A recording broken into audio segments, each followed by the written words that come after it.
Assalamualaikum warahmatullahi wabarakatuh. Perkenalkan, nama saya Neneng Kurnia dengan NIM 25041070299.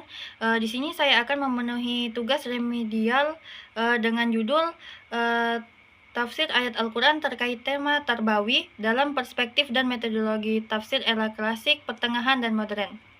Pembahasan tafsir Al-Quran dalam tema Tarbawi, pada dasarnya kita sedang melihat bagaimana Al-Quran dipahami sebagai sumber tafsir pada era klasik, pertengahan, hingga modern, menunjukkan perkembangan secara pandang ulama terhadap pendidikan.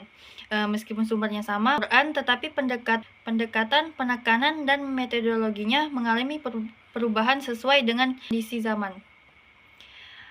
Pada era klasik, tafsir berkembang sangat dekat dengan sumber utama Islam. Para ulama hidup tidak jauh dari masa Rasulullah, sehingga penafsiran mereka sangat bergantung pada riwayat dan otoritatif dalam konteks ilmu. Ayat-ayat ini berkaitan dengan pendidikan, dipahami sebagai bagian dari proses pembentukan manusia yang berlandaskan wahyu. Misalnya, ketika penafsiran ayat pertama yang diturunkan dalam surah Al-Alaq, ayat 1-5, para mufasir klasik melihatnya sebagai fondasi pendidikan dalam Islam. Perintah membaca tidak hanya dipahami sebagai aktivitas ilmu, namun yang menarik adalah bahwa perintah tersebut selalu berkaitan dengan nama Tuhan, sehingga pendidikan dalam perspektif klasik tidak pernah dilepaskan dari nilai-nilai ketuhanan. Ilmu bukan hanya sekadar alat untuk memahami dunia, tetapi jalan yang mengenai Allah. Dalam metodologi para ulama klasik menggunakan pendekatan tafsir bil matsur, yaitu menafsirkan Al-Quran dengan Al-Quran, hadis, serta pendapat sahabat dan tabi'in.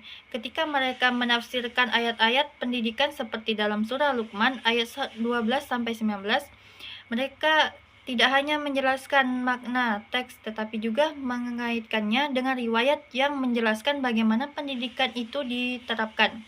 Kisah Luqman dipahami sebagai model pendidikan keluarga, di mana penanaman tauhid menjadi prioritas utama, diikuti dengan pembentukan akhlak dan kebiasaan ibadah. Selain itu, pendekatan bahasa juga menjadi bagian penting dalam metodologi klasik.